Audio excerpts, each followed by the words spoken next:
Hello student, this is Vineet Tyagi और आज जो है हम IT 402 का एक क्विक रिव्यू लेंगे। एक क्विक रिव्यू मैं देने जा रहा हूँ आपको, जिसमें हम कुछ इंपॉर्टेंट टॉपिक को डिस्कस करेंगे और क्या टॉपिक ऐसे हैं जो हमारे आने चाहिए उनको हम डिस्कस करेंगे। तो अगर बात करें यूनिट 1 की और यूनिट 5 की, दैट इज ग्रीन स्किल, और यूनिट 1 की, ये दोनों का जो है डिलीशन हो गया है, तो ये तो आपकी नहीं आएंगी, it will not appear in your examination. और आपका यूनिट 2 जो है वो है सेल्फ मैनेजमेंट स्किल्स। तो सेल्फ मैनेजमेंट में एक इसमें चैप्टर है वर्किंग इंडिपेंडेंटली का और एक चैप्टर आता है इसमें स्ट्रेस का। तो इन दोनों चैप्टर में से मुश्किल से 3 to 4 मार्क्स का आ सकता है। तो इसमें बहुत ही आसान है ये, और ये जो है इसमें कुछ टॉपिक है जो बहुत ज्यादा आते हैं, हर बार पूछे जाते हैं, तो उनको हम डिस्कस करेंगे। तो एक तो स्ट्रेस की डेफिनेशन आ सकती है कि स्ट्रेस की डेफिनेशन बताओ क्या है, तो 1 और 2 मार्क्स में। तो मान लीजिए आपको अनप्रिपेयर्ड है, आप आने वाले एग्जाम को लेकर के, और उसकी वजह से आप परेशान हो गए, आपने जो है तनाव ले लिया, स्ट्रेस ले लिया, तो स्ट्रेस की वजह से होगा क्या कि आपके जो हार्मोन है वो डिसबैलेंस हो जाएंगे।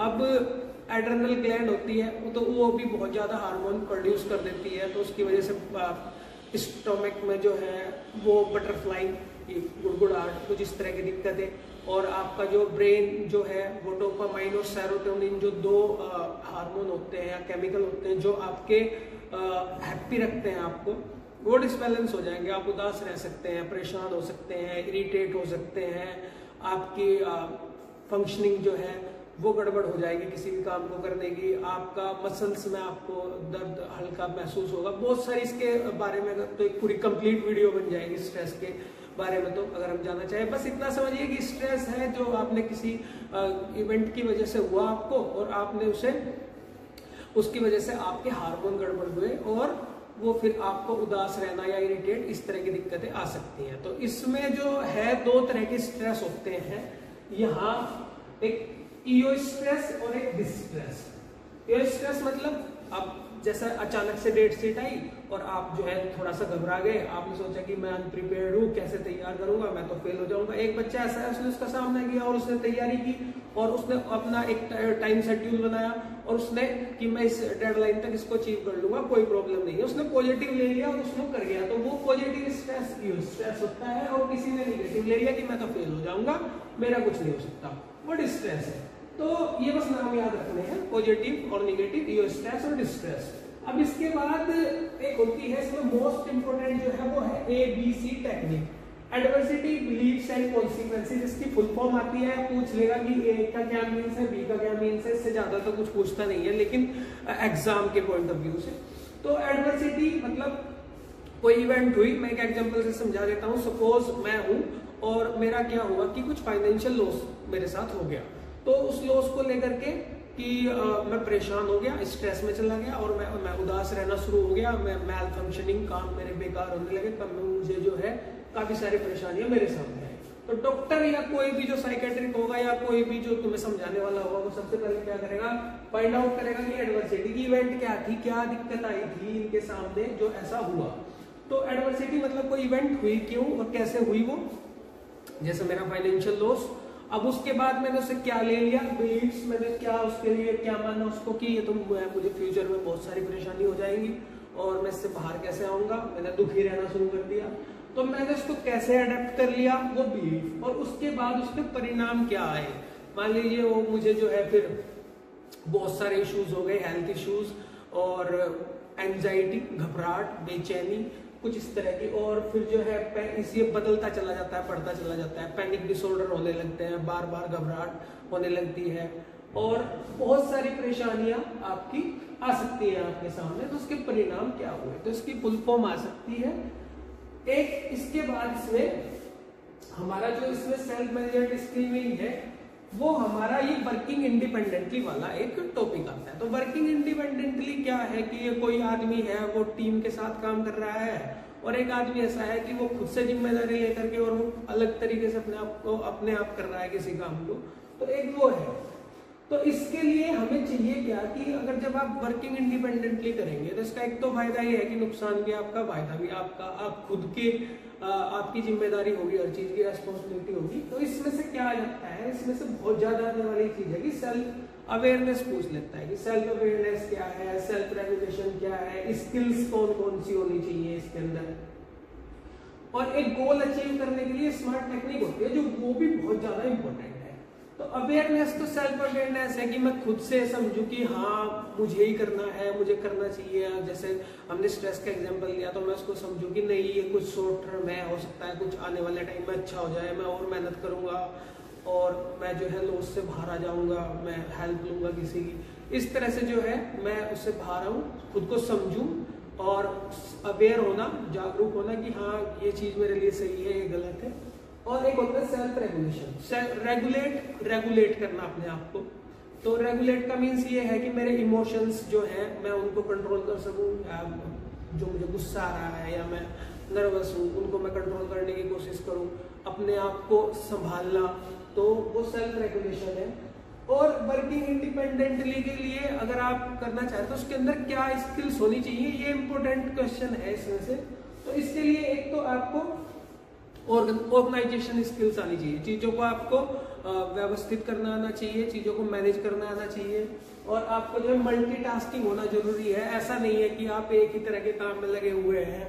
तो एज अ टीचर तो हमें यहाँ टीचिंग भी करनी है, फिर क्या ये नहीं है कि हम अपनी घर की जिम्मेदारियां भूल जाएं, तो वहां पे भी हमें अपने पेरेंट्स वगैरह का साथ देना चाहिए, उसमें भी काम में थोड़ा मल्टीटास्किंग जो बहुत सारे काम कर सके। इसके बाद है इसमें कि हार्ड वर्किंग होना चाहिए पर्सन, डिसिप्लिन उसके अंदर होना चाहिए। ये नहीं है कि सुबह कि स्कूल जाना है और आप या एज अ टीचर ही कि नहीं चले जाएंगे कोई दिक्कत नहीं है, टाइम का कोई ध्यान नहीं है, ना आने का कोई टाइम है ना जाने का कोई टाइम है। तो डिसिप्लिन में रहना चाहिए, मुझे ही उठना है, मुझे ही करना है, मेरा ही काम है, मेरी जिम्मेदारी है। और फ्लेक्सिबिलिटी होनी चाहिए। फ्लेक्सिबिलिटी मीन्स ये है कि जो किसी भी सिचुएशन में ढल जाए। अगर बहुत ज्यादा वर्कलोड आ गया है, कुछ अलग तरीके का काम आ गया, तो वो उसको भी करने की कोशिश करे। और अडेप्टेबिलिटी आती है इसकी एक स्किल्स में कि उसको ना अडेप्ट करना आना चाहिए। जो पर्सन वर्किंग इंडिपेंडेंटली है, कोई भी पर्सन है, अब एक पर्सन एक ऑर्गेनाइजेशन को जॉब छोड़ करके किसी दूसरी ऑर्गेनाइजेशन में गया है जहाँ का इन्वायरमेंट भी अलग है, थोड़े काम के करने का ढंग भी अलग है, और पर्सन भी हो सकता है डिफरेंट टाइप के हो, तो वो सिचुएशन में ढल जाए, दैट इज कॉल्ड अडेप्टेबिलिटी। तो इसमें से और एक इसमें बहुत इंपॉर्टेंट टॉपिक है कि डील विद रिजेक्शन। अगर कोई जॉब के लिए जा रहा है और उसको जो है मना कर दिया जॉब के लिए, तो उसे ऐसा नहीं सोचना चाहिए कि मैं कुछ कर नहीं सकता, मैं बेकार हूँ। वो और मेहनत करे, सीखे वो रिजेक्शन से कि हाँ मेरे सामने इस बार ये दिक्कत आई, दोबारा अगर वो उसने फेस किया कोई इंटरव्यू, उसमें उसको कोई और दिक्कत आई, तो वो चेक करता रहेगा ऐसी क्या क्या कमियां हैं और क्या क्या मुझे दूर करना है। तो डील करना आना चाहिए रिजेक्शन के साथ। ये कुछ इस दोनों ही चैप्टर की बहुत इंपॉर्टेंट चीज है। इसमें स्मार्ट टेक्निक आती है, तो बहुत सी बार लास्ट टाइम से पूछी जा रही है। स्मार्ट में कभी कभी वो जो है फुल फॉर्म पूछ लेगा, ये एस का मीन पूछ लेगा क्या है, या स्कोप्स में बहुत सारी फुल फॉर्म दे देगा, इसकी पूछेगा इसमें से कौन सी चाहिए। तो स्मार्ट टेक्निक बेसिकली यूज होती है किसी गोल को अचीव करने के लिए। तो अचीव करने के लिए मान लीजिए मुझे कोई गोल अचीव करना है, या आप है स्टूडेंट है और आपको एक अच्छे मार्क्स स्कोर करने हैं, तो आपको देखना होगा कि मेरा एक स्पेसिफिक गोल हो कि हाँ मुझे मार्क्स ही अचीव करने हैं या कितने करने हैं। या फिर एक कोई सोच लीजिए किसी को आप जो है अपना एजुकेशन आपने पूरी करने के बाद आपने सोचा कि मैं जो है इंजीनियर बनूंगा, मैं कौन सी ट्रेड लूँ, मैं सिविल में जाऊँ या फिर मैं जो है मुझे कंप्यूटर साइंस चूज करनी चाहिए, मुझे क्या लेना चाहिए, कौन से सब्जेक्ट लेने चाहिए। तो आपका जो गोल है वो स्पेसिफिक हो कि हाँ मुझे करना ये है। उसको करने के बाद वो मेजरेबल करो उसको कि हाँ ये इतने समय में पूरा हो सकता है, इतना टाइम इसको उसको मेजर करो कि इसे पूरा होने में कितना टाइम लगेगा। उसके बाद अचीवेबल है या नहीं है, कि जो तुम अचीवेबल क्या है कि हमें उसको कितने टाइम में उसको अचीव कर लेंगे, या वो अचीवेबल है भी या नहीं है। इसके बाद रिलेवेंट है, रियलिस्टिक भी है या नहीं, मतलब आपका ऐसा तो नहीं कि इमेजिनेशन कर रखा है आपने पूरा काम उस पर कर नहीं रहे, ना ही वो हो सकता है। तो रियलिस्टिक होना चाहिए और एक टाइम में वो खत्म हो जाना चाहिए। तो टाइम बाउंड मतलब कि वो एक टाइम पीरियड में खत्म हो जाए। तो ये इस चैप्टर के कुछ इंपॉर्टेंट नोट्स हैं। तो इससे ज्यादा इससे बाहर मुझे नहीं लगता कुछ आना चाहिए। तो ये आपको पढ़ना बहुत ज्यादा जरूरी है। बढ़ते हैं आगे की तरफ। एक आपका ऑपरेटिंग सिस्टम का है। तो ऑपरेटिंग सिस्टम जो है वो होता क्या है जान लेते हैं। ऑपरेटिंग सिस्टम एक ऐसा प्रोग्राम है जो यूजर का यानी कि जो यूज करता है सिस्टम को और उसके बीच में एक इंटरेक्शन कराता है सिस्टम का और यूजर का। जैसे आपका एंड्रॉयड मोबाइल फोन है, अब वो मान लीजिए सैमसंग का, मतलब सैमसंग का जो डिवाइस है तो उसके अंदर जो एंड्रॉयड सॉफ्टवेयर डाला हुआ है वो सॉफ्टवेयर क्या काम करेगा, वो एंड्रॉयड एक ऑपरेटिंग सिस्टम है जो हम लोगों को चलाने में हमारी हेल्प करता है, हमारा इंटरेक्शन कराता है जो अंदर मशीन जो पार्ट्स लगे हुए हैं उसके साथ। तो ऑपरेटिंग सिस्टम एक प्रोग्राम है जो बीच में एक लेयर की तरह काम करता है। अब इसके फंक्शन क्या होते हैं, तो इसमें फाइल मैनेजमेंट है। तो फाइल मैनेजमेंट में क्या करेगा, आपके सिस्टम में कितनी फाइल्स हैं, कहाँ कहाँ है, उनको मैनेज करना, ठीक है। और मेमोरी मैनेजमेंट का काम इसका होता है कि कितनी मेमोरी है, किस मेमोरी लोकेशन पर क्या डला हुआ है। फाइल मैनेजमेंट हो गया, मेमोरी मैनेजमेंट हो गया, डिवाइस मैनेजमेंट हो गया, आपने अलग से कोई पेन ड्राइव लगाई या आपने कोई माउस कीबोर्ड अटैच करा तो उसको वो मैनेज करेगा। तो इसके जो है इसके फंक्शन बहुत इंपॉर्टेंट है। तो इसके function memory management, file management, security, password वगैरह अगर आप पैटर्न लगा देते हैं तो वो सारी जो फीचर्स हैं वो ऑपरेटिंग सिस्टम ही प्रोवाइड कराता है। तो इसके फंक्शन इंपॉर्टेंट है, इसमें से ये पढ़ना जरूरी है। और कॉमन ऑपरेटिंग सिस्टम जैसे यूनिक्स और लाइनक्स, और ये जो मोबाइल ऑपरेटिंग सिस्टम है जैसे एंड्रॉयड चलाते हैं हम लोग, और एप्पल में जो है आपका iOS चलता है तो वो एप्पल के लिए है, एंड्रॉयड के लिए है। ये इसके बारे में यहाँ से थोड़ा सा पढ़ना जरूरी है। इसके बाद आपका बहुत आसान चैप्टर है फाइल मैनेजमेंट का। तो फाइल मैनेजमेंट क्या, फाइल क्या होती है जिसके अंदर कुछ डेटा हो, मान लीजिए आपने एक्सेल की कोई फाइल बना रखी है या आपके पास MS वर्ड की कोई फाइल है या आपके पास जो है वो एक्सेस की कोई फाइल है। तो फाइल क्या होती है जिसमें कुछ डेटा और मल्टीपल जो फाइल हम रखते हैं किसी उस जगह पे उसको फोल्डर बोलते हैं। मान लीजिए आपके पास MP3 सॉन्ग है तो आपने उसमें क्या रखा है कि आपने उसको टाइटल दे रखा है भक्ति सॉन्ग और उसमें कुछ सॉन्ग्स हैं, तो वो फोल्डर है पूरा, उसके उस फोल्डर के अंदर बहुत सारे सॉन्ग्स हैं। तो इस तरह से आपका फाइल और फोल्डर आता है। इसमें से फाइल क्या होती है, फोल्डर क्या। तो इसमें ज्यादा कुछ पढ़ने जैसा है नहीं। देन जो चैप्टर है वो है केयर एंड मेंटेनेंस का चैप्टर है आपका, जिसमें आपसे पूछा जाता है कि आप अपने सिस्टम को कैसे उसकी केयर कर सकते हैं, कैसे मेंटेन करना। मान लीजिए आपका लैपटॉप है या कोई डेस्कटॉप है, तो बात करें तो उसमें सबसे कॉमन सी चीज तो ये है कि जैसे कीबोर्ड हुआ या माउस है आपका या आपकी LED है, ठीक है। तो उसको क्या आप कैसे क्लीन रखेंगे, कैसे केयर करेंगे।